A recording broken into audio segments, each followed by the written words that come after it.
So, Donald Trump, you have now sided with another dictator against the United States. And people probably didn't hear about it because, one, for 16 months now, you have generated a dozen stories a day that would have caused any other candidate to withdraw and flee to the Caymans. And two, you have almost run out of new dictators to praise. I'm going to let the viewer here try to guess who the new addition to your roster is. We know it cannot be Kim Jong-un. You already praised him last January. If you look at North Korea, this guy, he's like a maniac, okay? And you got to give him credit. How many young guys, he was like 26 or 25 when his father died, take over these tough generals? And all of a sudden, it's pretty amazing when you think of it. How does he do that? He goes in, he takes over, and he's the boss. It's incredible. He wiped out the uncle. He wiped out this one, that one. This guy doesn't play games. Incredible. Amazing. You got to give him credit. Sure you do, Trump, if you are more interested in a despot killing people the way Stalin used to kill people than you are interested in us and how we deal with a psychopath who rules his country on the premise that he will eventually stage nuclear war against this country. So the new guy's not Kim Jong-un. So Putin? Well, it can't be Putin, can it, Trump? 3 weeks ago, Homeland Security and the DNI said that the intelligence community is, quote, confident that the Russian government directed the recent compromises of emails from U.S. persons and institutions, including from U.S. political organizations.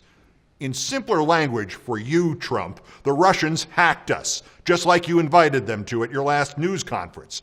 And our national security people told you that, and presumably in much more detail. And then Hillary Clinton brings it up in the last debate, and you say she has no idea whether it's Russia, China, or anybody else. Our country has no idea. She then explains it, and you interrupt her to say, I doubt it. So you've said Putin and Russia are probably right, and our intelligence agencies are probably wrong. How many times is that you've defended Putin and Russia, Trump? I have lost count. And how many times have you praised Putin over Obama, over Clinton? Just this week, you did it again. You told Reuters how she's going to go back and negotiate with this man who she has made to be so evil. Made to be so evil. He is evil, you disloyal bastard. So the new strongman whose side you have taken is not Russian. Chinese, maybe? No, you already praised them 26 years ago in Playboy. When the students poured into Tiananmen Square, the Chinese government almost blew it. Then they were vicious, they were horrible, but they put it down with strength. That shows you the power of strength. If you're an actual American, Trump, after you call the Chinese at Tiananmen Square vicious and horrible, there is no but. There's just vicious and horrible, Trump. So is it Saddam Hussein? Well, no, you already praised him too. July. You know what he did well? He killed terrorists. He did that so good. They didn't read them the rights. They didn't talk. They were a terrorist. It was over. Once again, Trump, your stupidity about authoritarian regimes, past or present, is rivaled only by your naivete. If somehow the only people Saddam Hussein killed in Iraq were terrorists, then what you said might make some kind of sense. But he killed or disappeared at least 200,000 of his own citizens. I'm guessing the children he killed probably weren't terrorists, Trump. So your new candidate for BFF among the dictators isn't Iraqi, but topically we've actually finally gotten warm.